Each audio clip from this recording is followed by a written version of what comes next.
Well, congratulations to France on a well-earned start to the 2023 Rugby World Cup.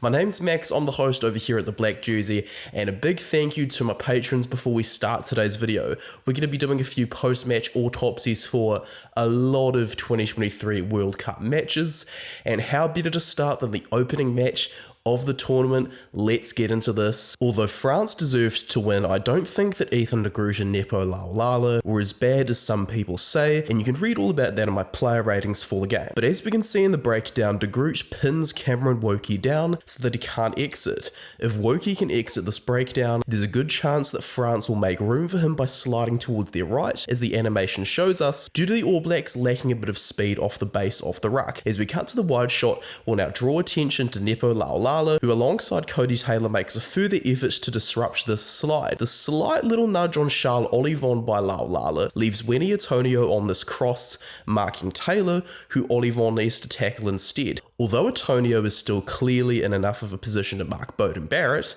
he's simply too slow to do so because he's a 33-year-old type 5 forward, which therefore forces Yoram Moefana, the number 12, to sprint forward at Barrett instead, while Gael Fiku now needs to do the same towards Anton Leonard-Brown rather than Rieko Ioane. The All Blacks may be in a poorly formed hands down the line play, but because all of this happens so quickly, Dupont and Jellybeer are stuck in midfield and don't get the time to spread out due to Moefana needing to change his defensive line to mark Barrett. The defensive confusion now puts Peno in a 2-on-1. Mark Talia has been placed on the edge to await a kick from his normal position, but if this isn't on, he's got Tupou Vaa'i in as a ruck clearance option. Vaa'i is of course who Jellybeer is supposed to be marking. Even though Damien Peno reads Barrett's kick to Talia, he's now turning towards Talia when the ball is mid-air, therefore he doesn't get the time to get low and make a proper tackle, allowing the opening try to get scored. A blueprint I want to observe too is the use of Hoskins Sotushu's kicking game against South Africa in 2021. Although he isn't currently in the team, I think that Sotushu having such a skill set potentially opened Joe Schmidt's eyes to the use of a forward being a kicker for the All Blacks. With Jason Ryan unimpressed by Sotushu's breakdown work though, the selection of Luke Jacobson could well have been a red herring so that teams wouldn't see this coming. With Jacobson and Savia picked at 8, most people wouldn't have expected this play here we see on screen at all. Only thing is though, Savia played at centre at high school and played a game of amateur rugby at fullback earlier this year, perhaps in obedience to an order from Schmidt. Either way, what we get here is just 4 players on the line out while Taylor throws. Savia is the shortest loose forward on the pitch, so it makes sense for him not to be in this line out, so he gets into a pod with Dalton Papali'i outside Will Jordan, who's the first receiver. Only thing is, Papali'i is standing pretty much right next to Savia, not in a good binding position. Leonard-Brown is on the outside as a crash ball runner, so the clue giving this play away is that Papali'i isn't behind the both of Savia and Leonard-Brown. Because Jordan is on the inside of Savia, France know not to rush too hard. Having learned from this wee trick against the Wallabies in the first Bledisloe last year, Jordan fails to pass to Papali'i as Gabon Villiers reads the play, but the damage is well and truly done. We now notice that Papali'i pins Toma Ramos into the ruck, having got around Jordan, while Moefana also joins the ruck, even though Scott Barrett of all players fills in at 9. The fact that Charles Olivon is yet to get on side now means that just 3 French players have to cover against 5 All Blacks. Mark Talia is now completely unmarked due to Ramos being stuck here in the breakdown. We'll now just highlight this beautiful decoy line by Richie Mwonga, who runs hard onto Ioane's outside shoulder. By the time that Olivon is on side, he's already sprinting to this channel, completely taking Jalibier's attention. Jalibier is in a lose-lose scenario, because if he and his outside men correctly shift to Mark Talia, Olivon can't tackle Mwonga because he's already got Ioane to deal with. Because Yoram Moefana's in the breakdown, France are a man short over here. Thanks to Mwonga sucking in the defence, Ioane now throws this pooler of a pass, while Damien Peno Sissifit about a forward pass distracts him from tackling Talia, who scores again. As we normally do here on this channel though, we go through the halftime stats to see that France were leading by 9-8 at half time, thanks to their incredible game management, taking advantage of the penalties that the All Blacks gave away. You could see a slight bit of dominance on attack from the All Blacks through the possession and territory stats, both of which are 56%, and of course the attacking stats are going way in the favour of the All Blacks. The French though, were doing it right where it counted, so the momentum was always with whoever had the ball. France, for example, had 5 turnovers compared to the All Blacks 2, and this is thanks, of course, to some incredible breakdown work by Julien Marchand before it was subbed off, Francois Cross, and of course Gregory Aldred. The tackles made also definitely did make France's accuracy a bit lower considering the amount of defending they had to do. They attempted, more than twice as many tackles as the All Blacks attempted. We won't talk too much about the goal kicking success. The ruck success, pretty close as well, just 2 rucks lost for both sides. The line out though, same thing. I don't think we can really read into that too much.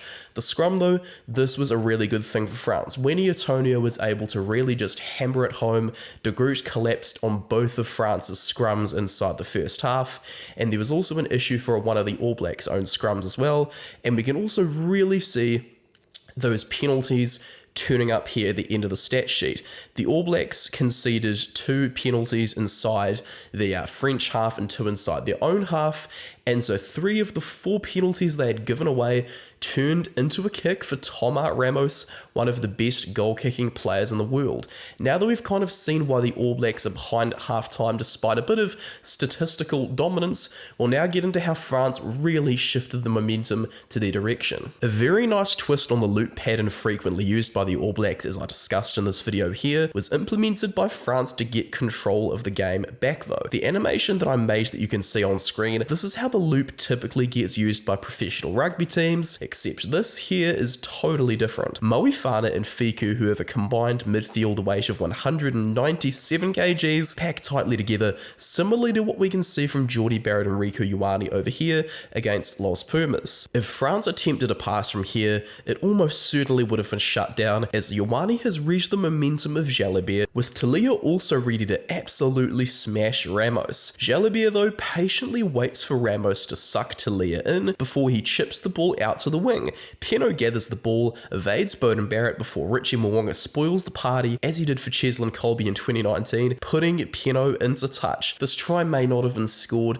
but boy did it have some brilliant execution. France though showed massive mental toughness, able to score just 2 minutes later. As France attacked the open side in the 55th minute, Mathieu Jalibert and Thomas Ramos sit behind a bunch of forwards while Moefana gets up from this ruck here so that he can arrive in attacking position. While these 3 backs hatch a plan to get on the scoreboard, the forwards lay the groundwork. Thanks to this, Antoine Dupont simply has options galore. As we see on 54-44, he can pass to Moefana to run it straight before getting a ruck clearance on Moefana by Olivon. Although they can't run a line off Moefana's inside shoulder due to Flamont standing in front of Papali'i, this formation is pretty close to being undefendable. For option 2, Dupont can pass to Moefana, who then passes the ball on to Olivon, who can then shift it on to Peno, should Peno wrap around from this line we see over here. As for option 3, Moefana can toss it straight to Peno, with Olivon operating as a decoy runner. Option 4, Jalibert can wrap around from Moefana's inside to Moefana's outside and pass to either Olivon or Peno himself, pending on the loop from Peno. There's now a 5th option for Jalibert and Ramos to both wrap around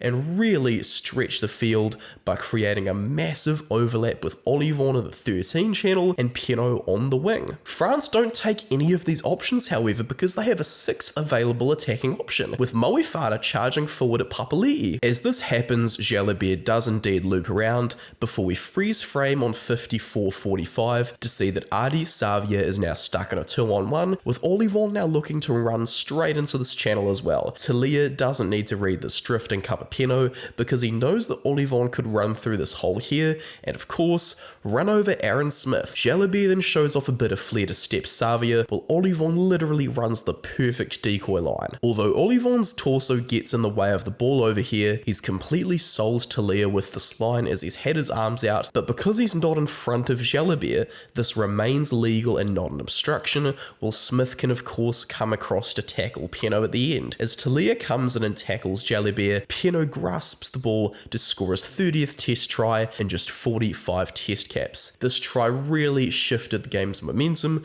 but so too did Will Jordan's yellow card. This final try of the match is a nice piece of opportunism taken by Maxime Luku, who spots a mountain of space that we can see here in the freeze frame, created by the fact that Dalton Papali'i is over here before he simply starts walking back to the touchline. Because Papali hasn't come to defend this phase as the clock hits 77:16, Samasoni Salkiaho has to guard the fringe of the ruck himself, while Leicester Fainga Anuku needs to come off his wing and binds to Retallick so that the space remains filled in case Luku snipes at the fringes. As a result of Fainga Anuku guarding the fringes here, and Bowden Barrett now rolling away, Havili is able to mark Peno, but without anyone on his outside to watch the wing. That's why when we cut to the wide shot, nobody is available to cover the backfield. Ioane, Morga and Jordan are all trailing as both Peno and Jamine chase Luku's kick. We get a bit of an odd bounce to the ball, but Jamine scores the try to put the exclamation mark on the game. So what exactly did France do to turn the tide of this game?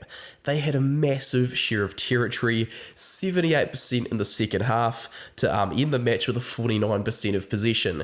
By holding so much ball, frustrating the All Blacks at the breakdown, they could really just take advantage of everything. The French also finished off the game, of course, winning more turnovers. No surprises over there, or we can really see them start to threaten and break the line more often with that higher share of possession. The All Blacks play such a possession-oriented game, and so they do find it quite tough when the opposition are dominating them at the breakdown to hold that possession. The tackle success probably needs to come up a bit more for France, but I guess that'll be a question for a future video. Goal kick success, we don't need to talk about that. The ruck success, though, interestingly, France were able to win a lighter percentage of theirs. The All Blacks won more of their own breakdowns, but by winning more turnovers, the French really distorted the stats in their own favour, so I don't think these are stats we can read into too much either, neither with the line-out, and the scrum definitely got a little bit better for the All Blacks in that second half, but the penalties spiked way up. As you saw in the halftime stats review, they had just 4 during the first half, and they finished the match with 13 in total, including that yellow card to Will Jordan. Discipline will always be a key to matches like this one. This World Cup is going to be decided on which teams can have a better rapport with the referees, and it's going to be decided on which teams can capitalise off the opposition mistakes as well, because most teams have decent structure.